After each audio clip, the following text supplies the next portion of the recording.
E hoje nós vamos falar sobre uma das cidades mais importantes da história do mundo, né? Não só do livro de Atos da igreja, mas uma das cidades que moldou a civilização tal como ela é, que é a cidade de Atenas. Pode passar, por favor.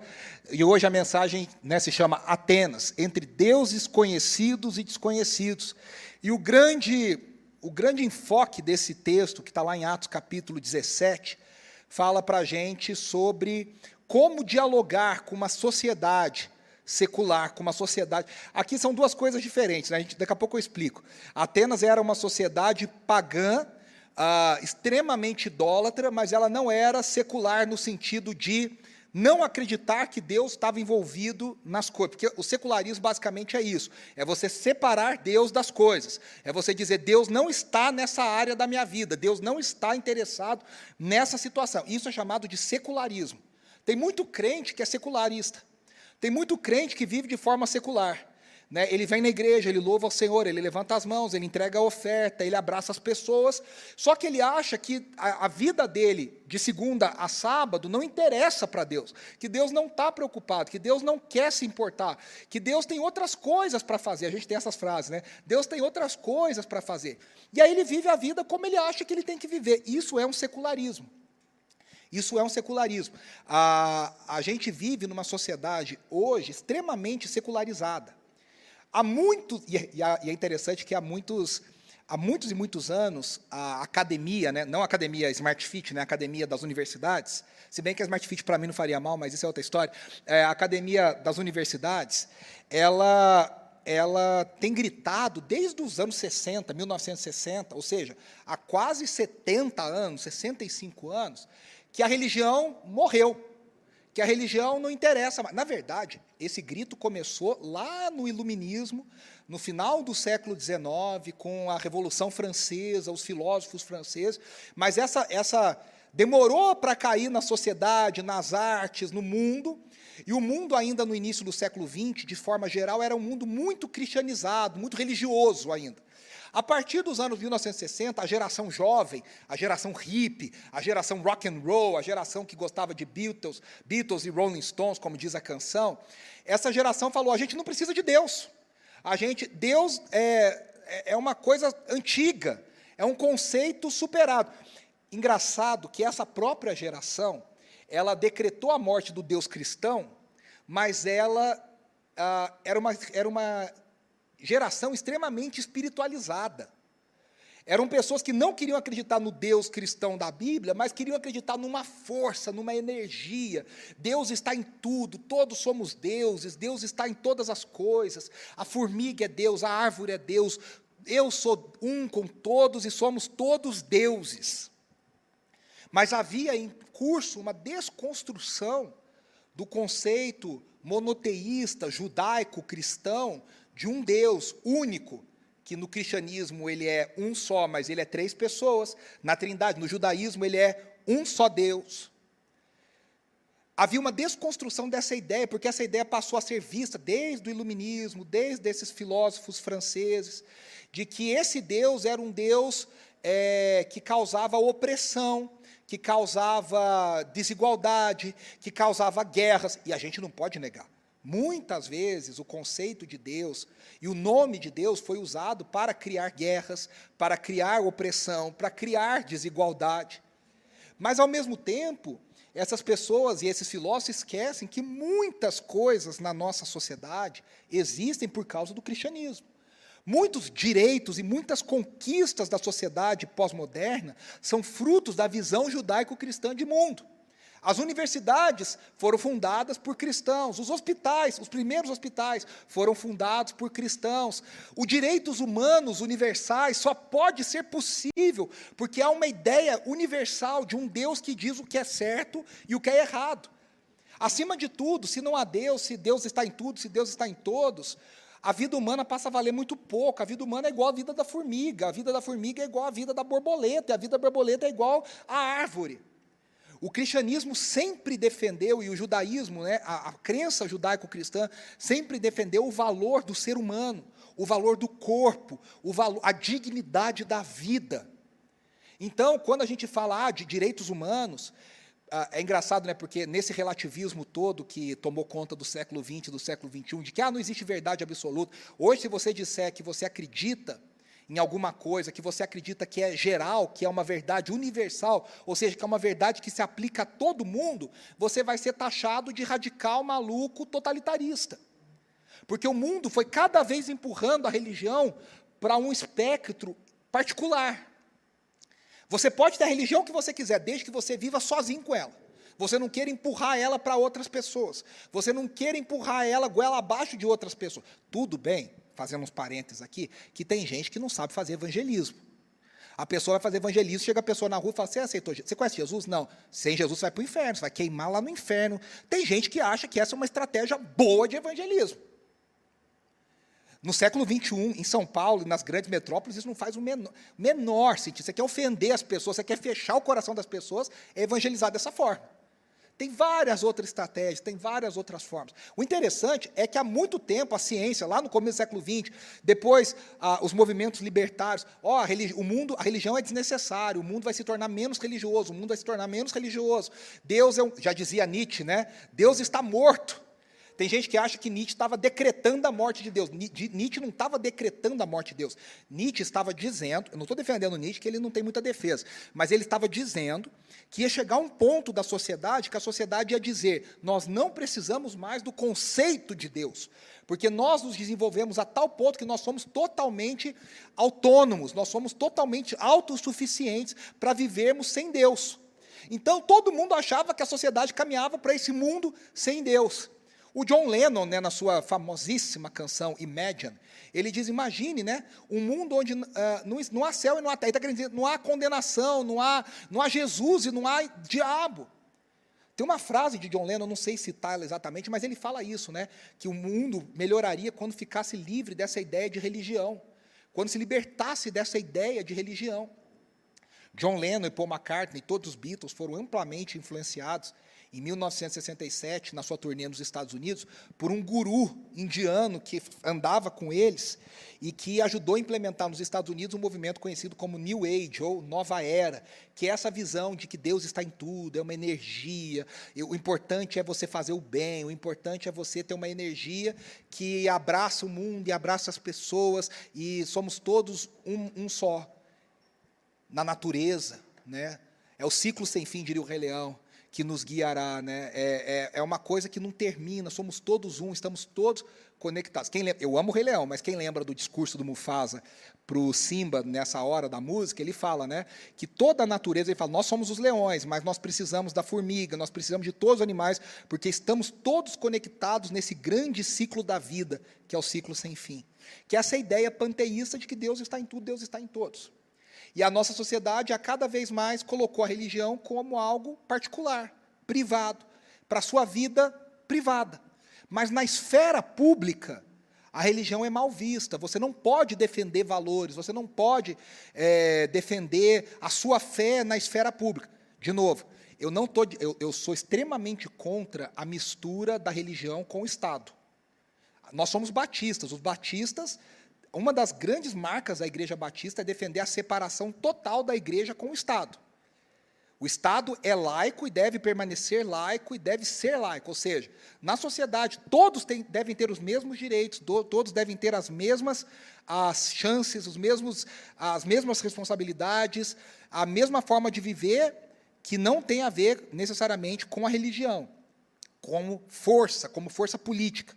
Mas isso não significa que a minha religião pessoal, a minha fé, deva ser relegada a só coisas sem importância, só coisas privadas, só coisas pequenas. Não, eu como cristão tenho o direito e a necessidade de enxergar toda a vida e todo mundo de forma cristã. Não tem como eu falar, eu sou cristão e agora eu vou olhar para a política de uma forma arreligiosa. Eu vou olhar para dinheiro de uma forma arreligiosa. Não, eu sou cristão, eu olho para o dinheiro como cristão, eu olho para a política como cristão, eu olho para todas as esferas da vida como um cristão. Porque isso é o que faz a vida cristã ter sentido, e ter profundidade, e ter relevância. E aí, no nosso mundo, é interessante que, por mais vozes dizendo que a religião não importa, que a religião não importa, que a religião não importa, Nós estamos em 2024, quase 2025. E eu te pergunto, a religião sumiu? Pelo contrário. Contra todas as probabilidades, contra todas as vozes em oposição, o mundo nunca foi tão religioso. As pessoas nunca procuraram tanta religião, nunca procuraram tanto por Deus, nunca quiseram ouvir tanto sobre Deus. Aí você fala, mas na Europa o cristianismo está morrendo. Está mesmo. Mas tem muitos lugares na Europa onde o cristianismo está ressurgindo. Mas nos Estados Unidos tem um secularismo enorme. Tem mesmo. Mas e na Ásia? Onde o cristianismo é uma força explosiva, onde milhões de pessoas se convertem a cada ano. E na África, onde há encontros e cultos com milhões de pessoas sendo salvas, sendo curadas. E no Brasil, onde o cristianismo é uma força, e a gente pode discutir se para o bem ou para o mal, mas daqui a alguns anos nós vamos chegar em 40% da população brasileira. 40% da população brasileira é evangélica, cristã evangélica.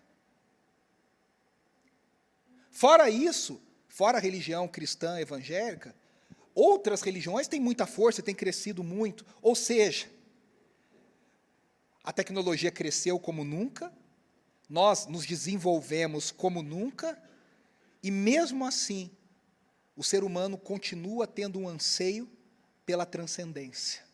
O ser humano continua tendo um anseio pelo sobrenatural. O ser humano continua tendo vislumbres de uma glória que ele não consegue entender, ele não consegue captar. Mas se a gente parar na rua e conversar com universitários, conversarmos com médicos, conversarmos com profissionais diversos, essas pessoas muito provavelmente vão dizer, não, eu sei que tem coisas que não se explicam. Eu sei que tem algo além daquilo que a gente pode ver e daquilo que a gente pode entender, porque mesmo em 2024, mesmo com toda a nossa inteligência, com todo o nosso conhecimento, mesmo com toda a tecnologia, o ser humano não é capaz de explicar o seu anseio, o seu desejo por transcendência, o seu desejo por algo mais, o seu desejo por entender o que está do outro lado da cortina, o que vem depois. Essa semana eu até falei sobre isso, com algumas pessoas. Acho que eu falei aqui semana passada na mensagem. Um filósofo brasileiro praticou a morte assistida, a chamada eutanásia. Irmão da cantora Marina Lima, eu não lembro o nome dele, me perdoe, com 79 anos, ele estava diagnosticado com Alzheimer. Ele é filósofo, escritor, era filósofo, escritor, e ele começou a não conseguir ler, ele começou a não conseguir escrever, ele começou a não mais conseguir travar diálogos profundos sobre filosofia, e para ele aquilo era o cerne da vida dele. E aí ele falou, se eu não consigo fazer isso, não tem sentido eu existir mais. E ele era ateu. Ele dizia não acreditar em Deus. Agora ele teve uma tremenda surpresa, mas ele dizia não acreditar em Deus. E eu disse que eu posso não concordar por acreditar no valor da vida, e acreditar que Deus é o dono da vida, mas na cosmovisão dele, na visão dele, ele foi coerente. Ele não acredita em Deus, ele não acredita em nada, ele é o dono da vida dele, ele diz sim, ele diz não. E ele falou, eu não quero mais viver dessa forma, porque eu não vejo mais sentido para a minha vida, sem a memória, sem a capacidade intelectual, sem a minha capacidade acadêmica, eu não vejo mais sentido para mim. E é isso que acontece, no mundo secularizado, as pessoas acabam perdendo o sentido da vida. Há uma visão de mundo chamada niilismo. O niilismo é um desenvolvimento onde as pessoas começam a duvidar de tudo. Porque isso foi um desenvolvimento, O mundo era cristão, de forma geral. Aí alguns cientistas cristãos dizem, olha, Deus criou o mundo, mas ele não está aqui toda hora olhando o tempo inteiro. Ele criou e foi cuidar da vida dele e deixou o mundo funcionando. Então o mundo tem leis da física, tem leis da natureza. Isso era chamado de deísmo. Eles eram cristãos, mas é um Deus que está distante. Depois eles começaram a falar, não, veja bem, será que esse Deus não está na nossa consciência, no pensamento, no raciocínio? E aí começam algumas formas de existencialismo, o existencialismo teísta, o existencialismo ateísta, e a coisa vai se desenvolvendo até chegar no niilismo. O que é o niilismo? É o cara que duvida de tudo. Só que ele duvida tanto de tudo, que ele duvida até da própria dúvida. Ele chega ao ponto de falar, quem me diz que a minha dúvida é real? Quem me garante que o meu pensamento é real? Porque Descartes diz, né? Eu penso, logo existo. Ou seja, se você pensa, você tem a certeza da sua existência, para Descartes. O niilista não, ele pensa, mas o pensamento pode ser uma grande fantasia, uma grande matrix. O que acontece com os niilistas? A maioria dos niilistas se suicida. É óbvio.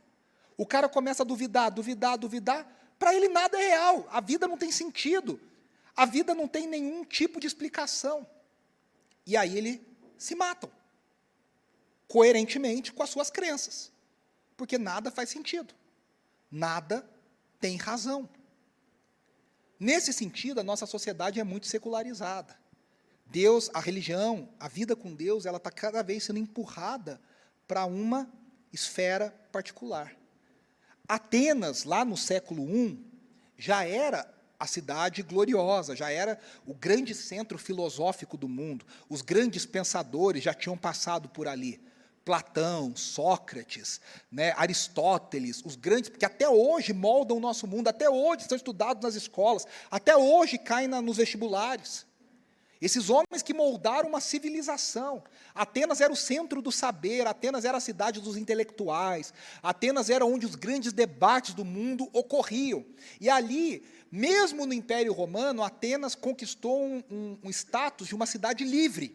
Uma cidade que está, porque o Império Romano conquistou na força, mas Atenas dominava na mentalidade. O Império Romano era dominado pela mentalidade grega, sediada e caracterizada em Atenas. E agora, nós vamos ver que o apóstolo Paulo, ele chega em Atenas. E aí é a grande questão. O que tem o cristianismo, o que tem essa fé desse Nazareno que foi crucificado e que ressuscitou ao terceiro dia, a dizer para Platão, a dizer para Sócrates, a dizer a Aristóteles? O que tem o cristianismo a se defender diante dos grandes pensadores do mundo?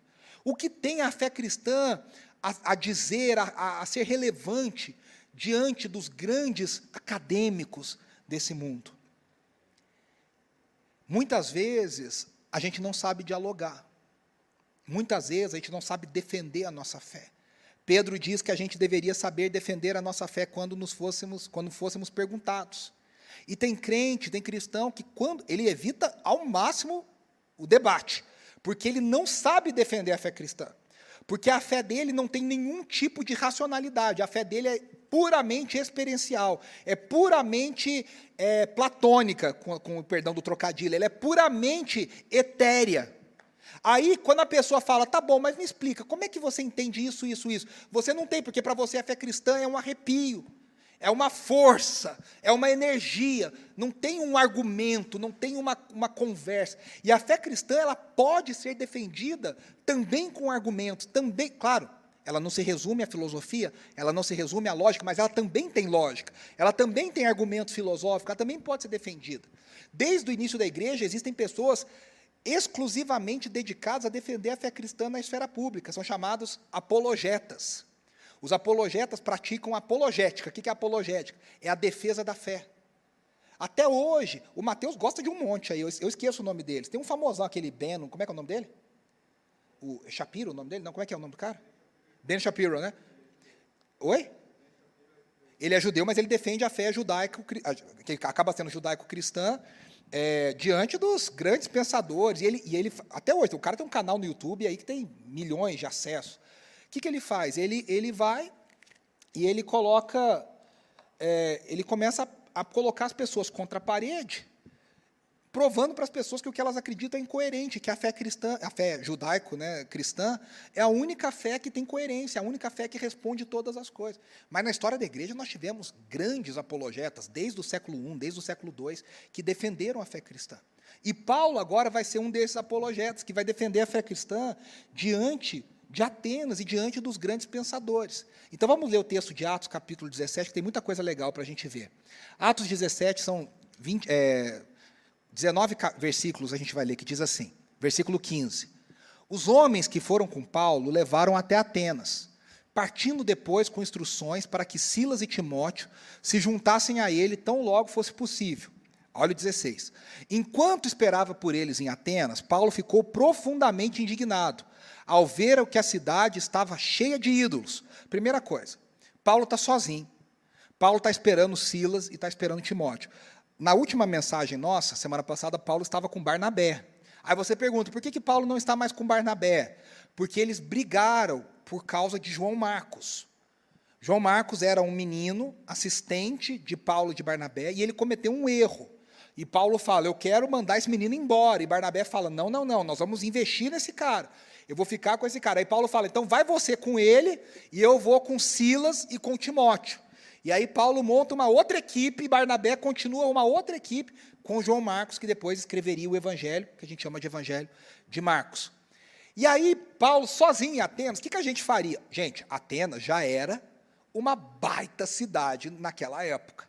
Já era uma cidade deslumbrante, já era uma cidade lindíssima, com seus templos, as suas estátuas, ouro, muita beleza, muitas esculturas, uma coisa lindíssima.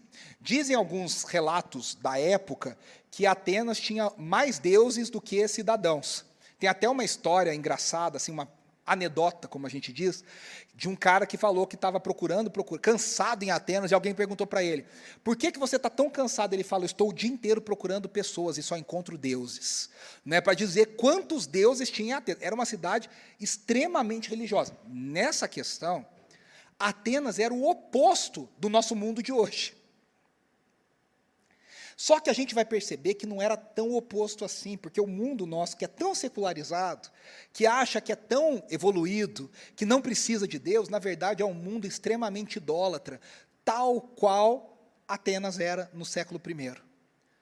Atenas adorava os deuses da guerra, os deuses da colheita, os deuses do amor, os deuses do universo.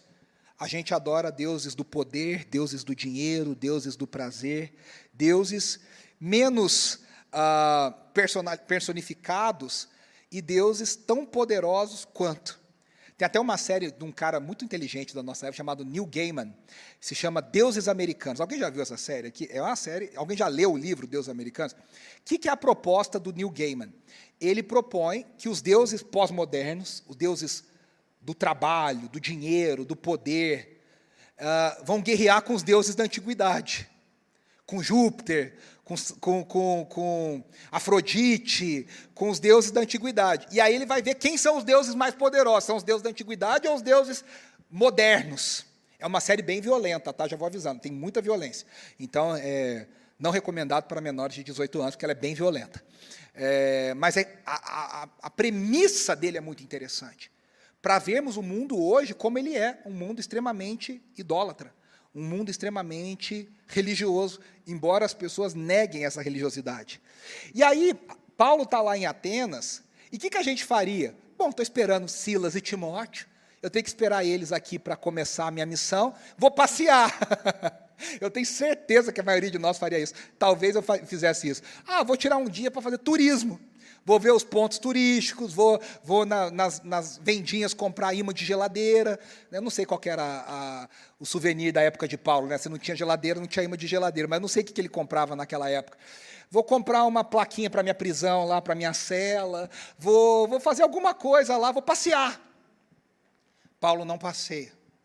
Paulo, ele vai olhar Atenas e ele vai olhar o mundo de um jeito mapeando para a missão. O cristão, quando ele entende a missão de Deus, ele não tira férias. Meu irmão, a gente pode tirar férias para descansar a cabeça, para passear, mas a gente não tira férias de ser cristão, a gente não tira férias de ver o mundo do jeito de Deus. Não tem coisa, não, eu estou de férias, não vou orar por essa pessoa, não vou evangelizar essa pessoa, não vou achar isso aqui uma Bíblia, porque eu estou de férias. O cristão que entende a sua função, ele está sempre mapeando, ele está sempre trabalhando. Paulo não conseguia tirar esses óculos especiais para ver o mundo do jeito de Deus, para ver as coisas do jeito de Deus, para ver, caramba, olha o pecado aqui, olha como as pessoas estão caindo aqui, olha como tem religiosidade aqui. Ele também viu coisas boas, a gente vai ver que ele viu coisas boas. Paulo começa o seu discurso no Areópago elogiando os atenienses. Mas ele foi mapeando a mente dele e não descansava, de uma forma saudável. O que significa isso? Que a gente não deve descansar. Eu assisto seriado, ligado. Eu assisto um filme, ligado. Eu vou ler um livro, ligado. Eu vou fazer faculdade, eu estou ligado. Como a minha fé cristã faz a intersecção com essas coisas. Como ela dialoga com essas coisas. Porque a vida do cristão é isso. É entender o mundo da perspectiva de Deus e como o mundo está longe e o que pode ser celebrado e o que precisa ser corrigido. O que precisa ser confrontado. Então, Paulo, no seu dia de descanso, não descansou. Ele passeou pela cidade, mas ao passear pela cidade, ele estava mapeando a cidade. E aí tem a segunda coisa, né? Quem disse isso foi John Stott, um dos grandes exegetas, intérpretes e professores da Bíblia do século XX. John Stott diz que Paulo fez algumas coisas. A primeira coisa que Paulo fez foi Paulo viu. Ele olhou. Ele prestou atenção. Tem coisa que basta a gente olhar. Tem coisa que basta a gente prestar atenção. Infelizmente, tem muitas vezes, os nossos olhos estão fechados. A gente não percebe as coisas. Cá entre nós, gente, quantas situações, de repente, explode uma coisa na nossa frente e você fala, eu nem vi isso chegando, nem vi acontecendo. E estava lá, ó, um tempão, de repente, BUM! Nada acontece de repente. Mas os nossos olhos não estavam preparados. Os nossos olhos não estavam treinados para ver, para ouvir, para entender. Segunda coisa que Paulo fez em Atenas, ele sentiu. É natural, a gente vê e a gente sente. O que Paulo sentiu? Ele ficou profundamente indignado. Ao ver que aquela cidade estava tomada de ídolos. O coração de Paulo doeu. Deixa eu te falar uma coisa. A missão cristã, ela é movida por uma santa indignação. O crente que acha tudo lindo e tudo maravilhoso não se move, não faz nada. Todas as grandes missões da história da igreja são movidas por santas indignações. Não estou dizendo que você vai chegar lá, tacar uma bomba e matar todo mundo, mas é você ter uma santa indignação, aquilo que criar uma ira santa, um furor santo. Você fala, não dá para continuar assim. Na União Soviética, no final da década de 50, no início dos anos 1960, um jovenzinho holandês foi participar de um congresso em um dos países, eu acho que era na Iugoslávia, atrás da cortina de ferro. E aquele menino, ainda na sua adolescência, descobriu que as Bíblias eram proibidas de serem levadas, traduzidas, impressas e distribuídas naqueles países. E aquilo criou uma santa indignação naquele menino. Aquele menino ficou tomado de uma santa ira. Como que a Bíblia não pode ser entregue? Como que a Bíblia não pode ser distribuída?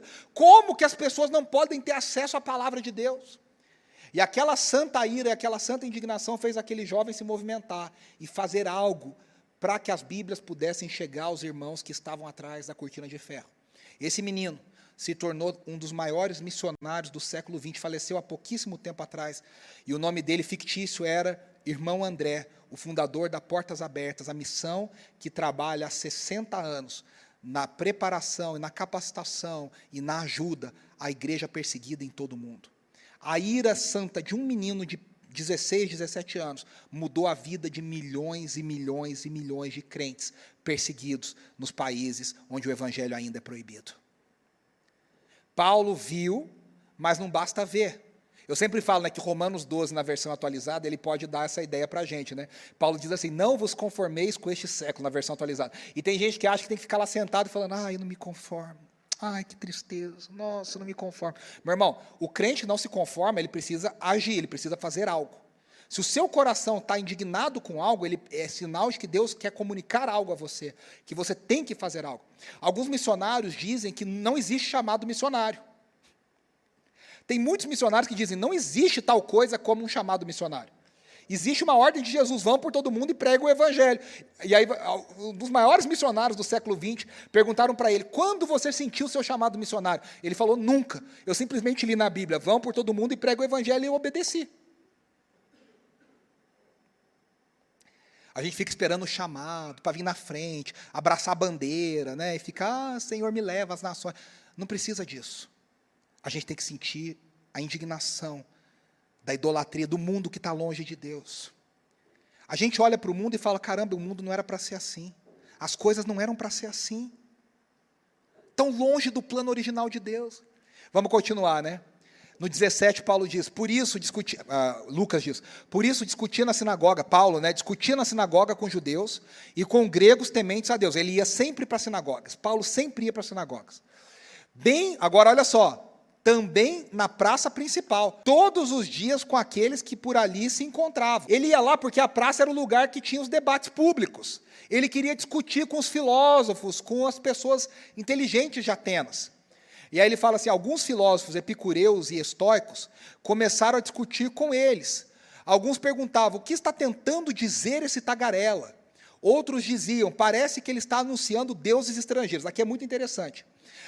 Por que estão falando que ele está falando de deuses estrangeiros? Porque ele falava desse Iesus, Anástasis. Anástasis, no grego, é ressurreição. Iesus é Jesus. Alguns intérpretes bíblicos entendem que os gregos estavam entendendo que ele estava anunciando dois deuses diferentes, um deus chamado Iesus e uma deusa chamada Anástasis. Porque para eles não fazia sentido esse negócio dessa ressurreição, que ressurreição era essa. Então o que está tentando dizer esse tagarela? Veja que os filósofos epicureus e estoicos, eles eram dois lados de uma mesma moeda. Um lado falava assim, a gente tem que sofrer, a gente tem que olhar para esse mundo e não tem nada além. Então, a gente tem que viver nessa vida com prazer, buscando prazer, fugindo do sofrimento, porque é tudo que nos resta. Né? É tudo que nos resta. Eu vou até pegar aqui, ó, só para ler para vocês direitinho, que eu anotei direitinho aqui, quer ver? Só deixa eu achar aqui nas minhas anotações, que eu quero ler, que eu anotei direitinho.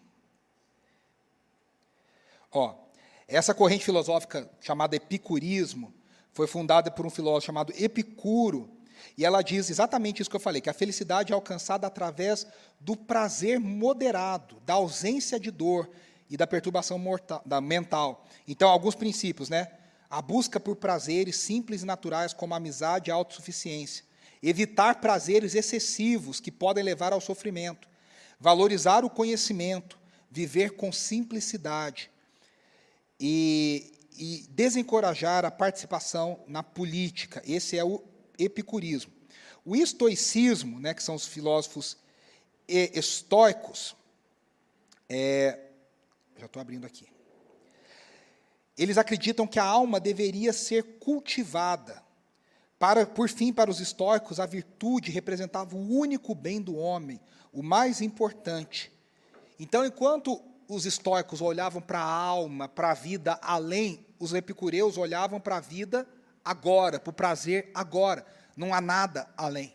E aí Paulo começou a discutir com esses caras, e eles não entendiam o que Paulo estava falando. E aí ele diz, olha, pois Paulo estava pregando as boas novas a respeito de Iesus e da Anástasis, de Jesus e da ressurreição. Vamos continuar.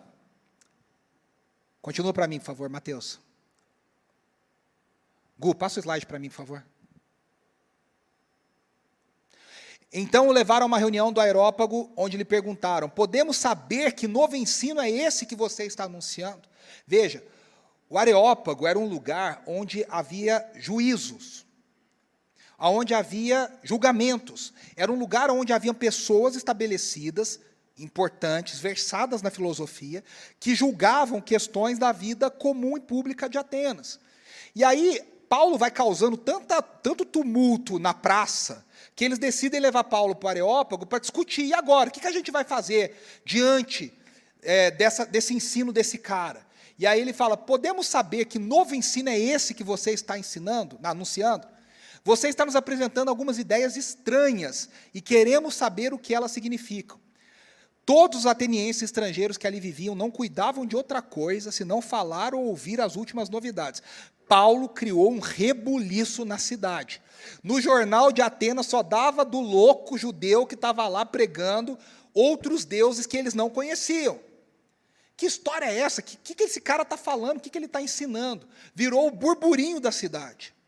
Aí, olha só, versículo 22, é muito bonito isso aqui. Então Paulo levantou-se na reunião do Areópago e disse, atenienses. Paulo falava grego fluentemente, então ele estava falando em grego com eles.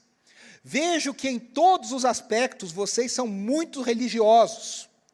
Pois andando pela cidade, observei cuidadosamente seus objetos de culto, e encontrei até um altar com esta inscrição: ao Deus desconhecido. Veja só, primeira estratégia de Paulo. Paulo vai começar a pregar, a evangelizar. O que ele faz? Ele elogia os atenienses. Aquilo que ele sabia que era uma blasfêmia, ele tenta ver um lado positivo. Ele diz: esses caras estão enganados, mas eles estão buscando Deus. Eles têm um apetite por Deus. Eles têm uma vontade de conhecer a Deus. O que ele faz? Ele elogia. O crente do século XXI, o que é o crente médio? É chegar tacando fogo, desce fogo do céu, queima todo mundo, vai vir aqui carruagem de fogo, vai levar vocês para o inferno. A gente faria isso. Por isso que a gente, muitas vezes, é considerado ignorante, que a gente é considerado como pessoas que não sabemos conversar, que não sabemos dialogar, que não sabemos defender a fé cristã. Tem muito da culpa do lado de lá, claro que tem, mas tem muito da culpa do lado de cá, de falta de sabedoria, de falta de preparo, de falta de capacitação, de gente preparada para se levantar, para discutir de igual para igual, para falar na língua que eles entendem. Se Paulo começasse a falar no princípio criou Deus, os céus e a terra, eles não iam entender nada. O que ele faz? Ele primeiro ganha a atenção desses caras. Ele fala: eu quero ganhar simpatia. Ele dá um de Rolando Lero. Ele fala: eu vou, amado mestre, querido professor. Ele dá uma embromation.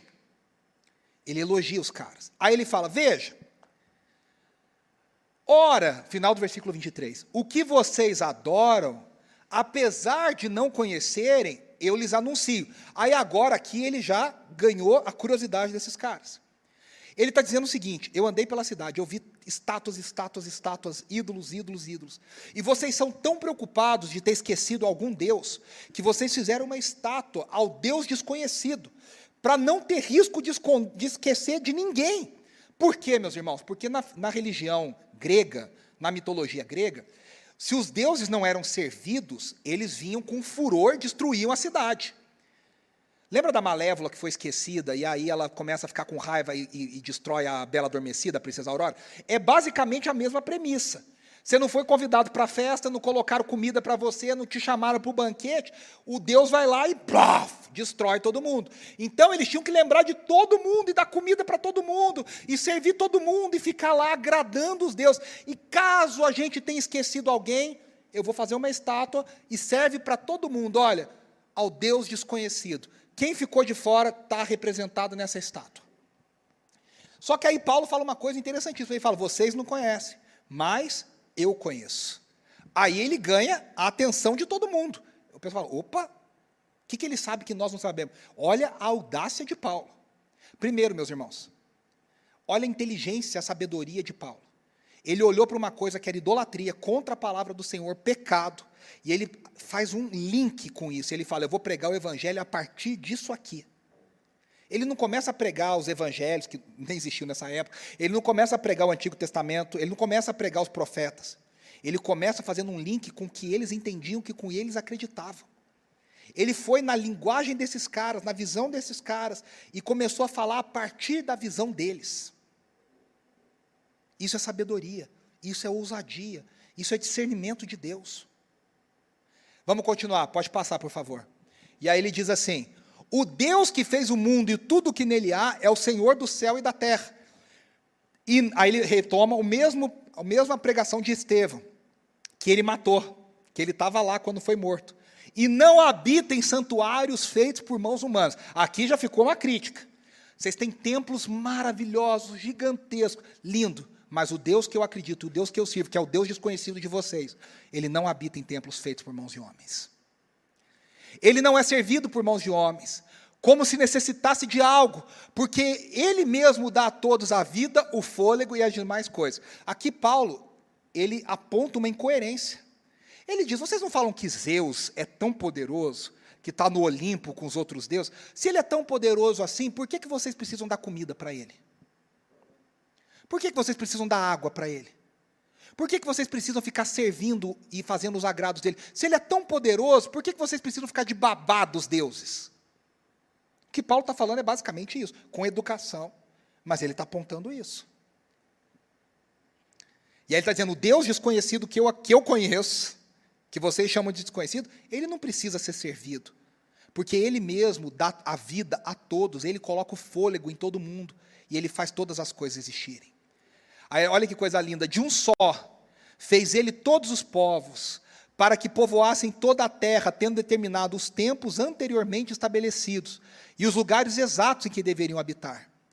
Deus fez isso para que os homens o buscassem, e talvez, tateando no escuro, pudessem encontrá-lo, embora, olha que coisa linda, não esteja longe de cada um de nós. Aqui é outro conceito diferente para os atenienses. Os deuses deles estavam longe, lá em cima do Olimpo, distantes. Ele fala, o Deus que eu creio, ele não está longe de cada um de nós.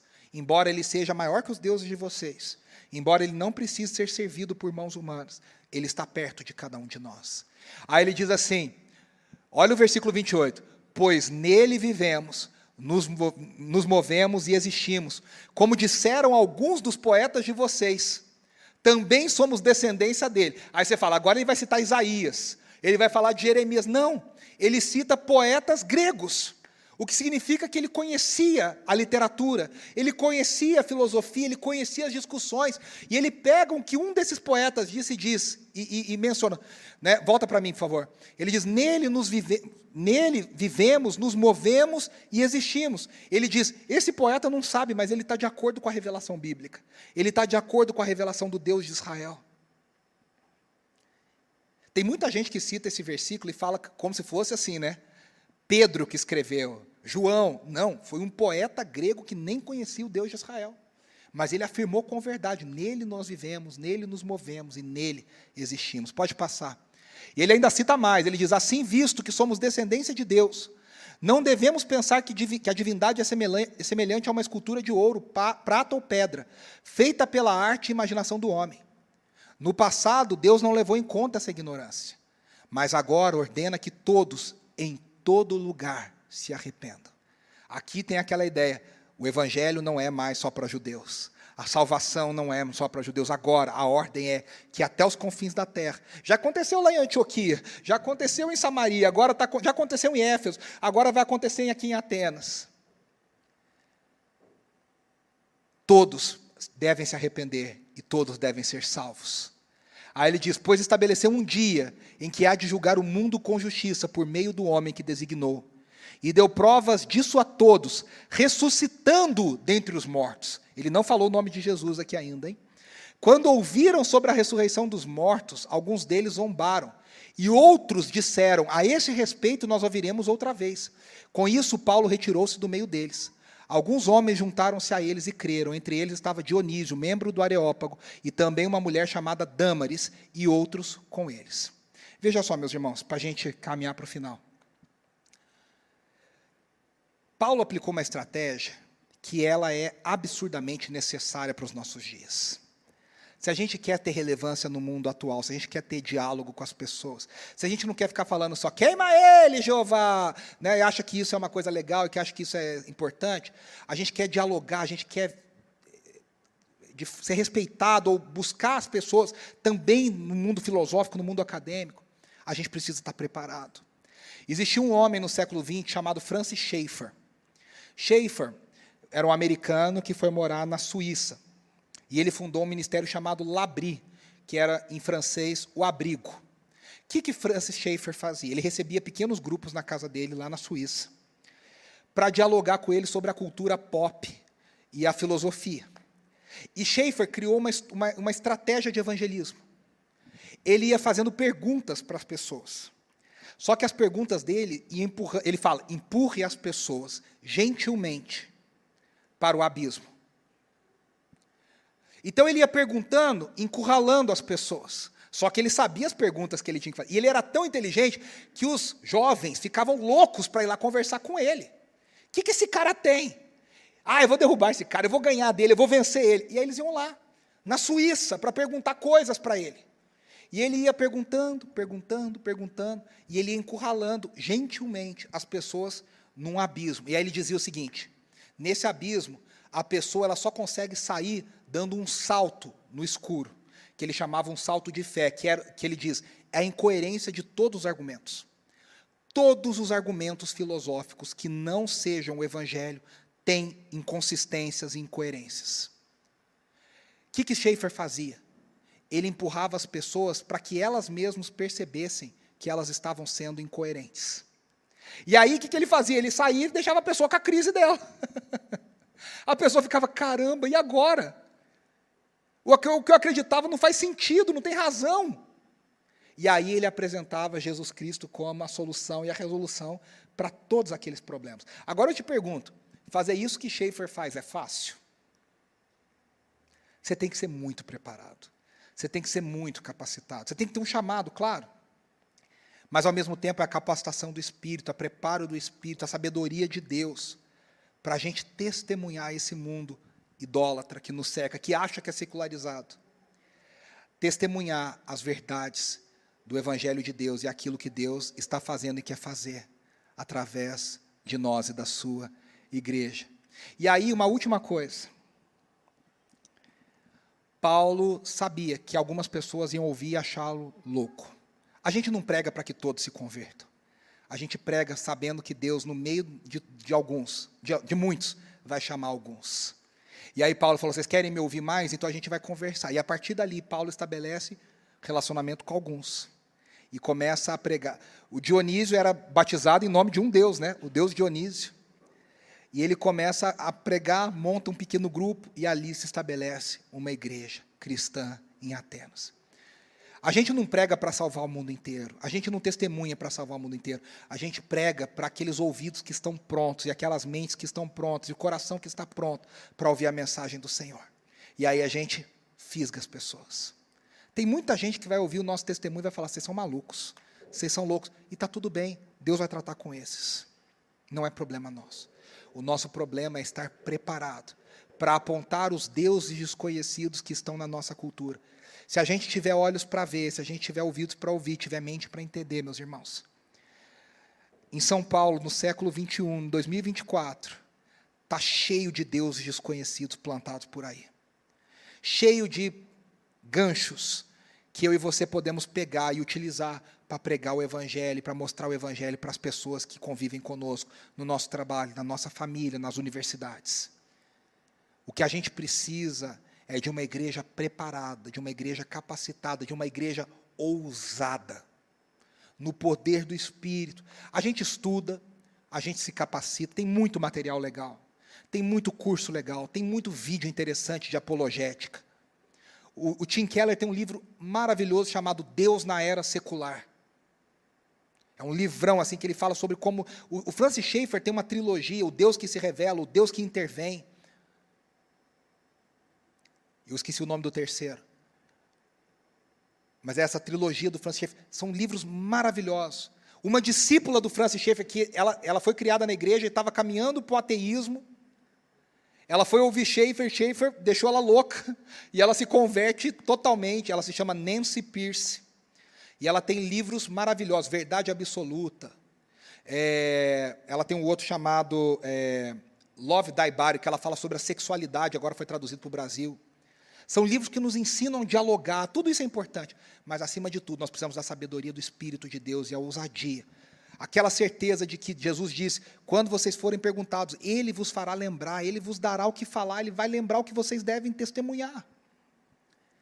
Para que a gente se levante nos areópagos da nossa sociedade, nos lugares onde Deus tem nos colocado, para defender a fé cristã e para pregar o Evangelho para aqueles que precisam ouvir o Evangelho.